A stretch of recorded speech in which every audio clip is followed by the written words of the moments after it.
আবার কিছু আছে কথার মধ্যে শিরক, যেমন কেমন আছেন, আপনার দোয়ায় ভালো আছে। কেমন আছেন, আপনার দোয়ায় ভালো আছে। আপনার মায়ের কি অবস্থা, মায়ের অবস্থা ভালো, ডাক্তারটা সময় মতো না আসলে মাকে বাঁচানো যেত না। যাত্রা কেমন ছিল, জার্নি খুব ভালো ছিল, ড্রাইভার অনেক ভালো ছিল, ড্রাইভারের দক্ষতায় অ্যাক্সিডেন্ট থেকে নিশ্চিত অ্যাক্সিডেন্ট থেকে বেঁচে গেছে। আমি না থাকলে কাজটা হতো না, ভাগ্যিস আপনি ছিলেন, না হলে আমার এই বিপদ থেকে রক্ষা হতো না। প্রচুর কথা বলতে গেলে সারা রাত চলে যাবে, কথার মধ্যে বেশি শিরক হচ্ছে। এমনকি অনেক গানের লিরিক্স দেখবেন, তোমাকে ছাড়া বাঁচবো না, তুমি আমার জীবন, তুমি আমার মরণ, এ ধরনের কথা আছে না? আসমান জমিন চন্দ্র সূর্য সব তোমার, তোমার জন্য চাঁদ নিয়ে এসে দিব, চাঁদে বাড়ি বানাবো, কত কথা। এই শিরিক এবং তাওহীদটাকে শেখেন, শেখার পরে আপনি উপন্যাস পড়বেন, কবিতা পড়বেন, গানের লিরিক্সগুলো পড়বেন, দেখবেন যে শিরিক দিয়ে ভর্তি। এমনি এমনি আল্লাহ পাক বিষয়গুলোকে হারাম করেন না, এখানে শিরক আছে, অনেক ক্ষেত্রে কুফরি কথা আছে, অনেক ক্ষেত্রে আবার ভক্তি প্রদর্শন করতে গিয়ে অতি ভক্তি হয়ে যাচ্ছে, আর হারাম ইনস্ট্রুমেন্ট তো আছেই। সব মিলিয়ে এই বিষয়টা হারাম। তার উপরে আবার এটা আপনার সময় কিল করবে এবং আপনাকে আল্লাহর জিকির থেকে সরিয়ে রাখবে। যখন আপনি এগুলোর মধ্যে ডুবে যাবেন, ওই মোমেন্টে আপনি আল্লাহকে ডাকতে পারবেন না, ওই সময়টা ওরা খেয়ে ফেললো। সব মিলিয়ে বিষয়টা হারাম। তো এরকম কথায় অনেক শিরক হয়। তো বেসিক কথা হচ্ছে, তিনভাবে শিরক হতে পারে: আপনার কথায়, আপনার কাজে এবং আপনার চিন্তায়।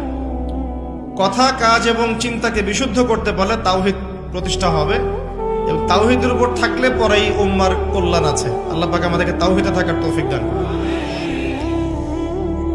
যারা শিরক মুক্ত অবস্থায় কবরে চলে যাবে ইনশাআল্লাহ, তারা উত্তর দিতে পারবে যে রব্বি আল্লাহ, আমার রব হচ্ছেন আল্লাহ। যখন দ্বিতীয় প্রশ্ন করা হবে মা দীনুক, দুনিয়াতে যারা দিন ইসলামকে ঠাট্টার ছলে গ্রহণ করেছে, হাসি তামাশার মতো, ইসলামের কিছু অংশ ভালো লাগে গ্রহণ করেছে, কিছু অংশ ভালো লাগে না গ্রহণ করে নাই, যতটুকু করলে কোনো সমস্যা হয় না করে, যেটা করলে সমস্যা হয় করবে না, ইসলামকে পরিপূর্ণ জীবন ব্যবস্থা রূপে বিশ্বাসই করে না, মনে করে ইসলাম এই যুগে চলে না, ওই যুগে চলতো, ইসলাম সেকেলে ব্যাকডেটেড, এখন আমরা আধুনিকতার সময় আছি ইত্যাদি, ইসলামের সব বিধান এখন আসলে প্রযোজ্য নয়, এগুলো আগে চলতো এখন হয়তো চলে না। যদি ইসলাম সম্পর্কে এমন ধারণা থাকে মানুষের, সে উত্তর দিতে পারবে না যে মা দীনুক, তোমার দিন কি।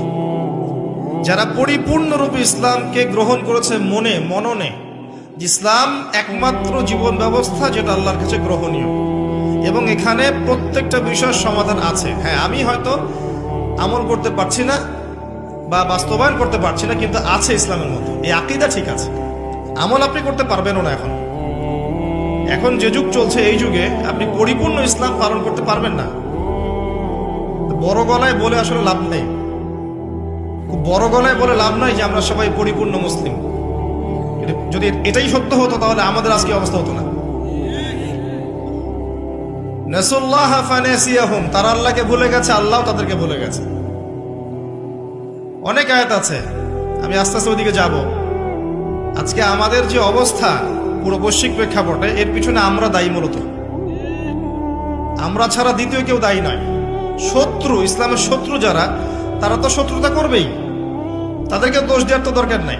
যে আপনার শত্রু, সে শত্রুতা করবে, সিম্পল। আমরা আমাদের কাজের কারণে যখন ওদেরকে সুযোগ করে দিয়েছি, তখন আমরা সবচেয়ে বড় অপরাধী।